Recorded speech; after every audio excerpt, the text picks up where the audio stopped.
so much, Dave. Millions of lives have been uprooted by Hurricane Katrina, and that is the focus of an art exhibit. We are joined by famed artist Neil Bernstein, also Chrissy Bergeron from the LSU Union Art Gallery. Good to see both of you with us. Thank you. Good morning. And Neil, you have done work after 9/11, and some people may be familiar with your work, but that has brought you also to New Orleans. Yes, typically I follow disasters and do Holocaust work to heal the general public. We did the 3,000 square foot exhibition at Ground Zero that was actually literally built from the ashes and debris from Ground Zero. And today you are starting one in New Orleans. That's correct, yeah. We're going to build a 3,000 or 4,000 square foot space right on the edge of the French Quarter, open to the public. We'll have it open before Jazz Fest. And we're going to build that literally from the debris collected in the 9th Ward and in the areas that were affected. I said to Neil, gosh, this is the first I've heard of it. It sounds like an exciting project. And he said, we just decided yesterday we're doing it. so really, this is the first time you probably heard it too. How did you get the space and the land, and why this type of... I have an attorney going down there with me today to look for the spot. So we'll appropriate a spot as time allows and as space allows. I think what we're going to do is use a shotgun building, and we'll build it at 3 levels. There'll be an underworld, a middle world, and then an ascension world for those who have perished. And you just see all this in your head already, right? Unfortunately, yes. No, it's wonderful. It's just the beauty of being an artist and sharing your talents. And Chrissy, a lot of artists are going to be sharing their talents. Tell us about the exhibit. That's right. At the LSU Union Art Gallery, we are having an exhibit called Uprooted.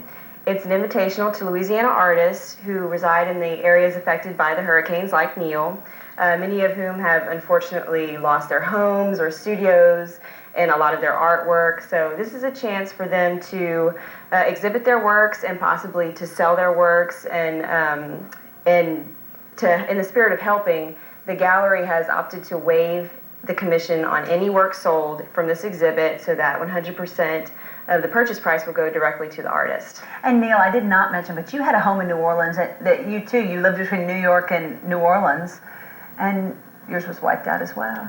Yes, that was a shared space that a friend of mine who's a jazz musician had in East New Orleans, and that's gone. So what will you do?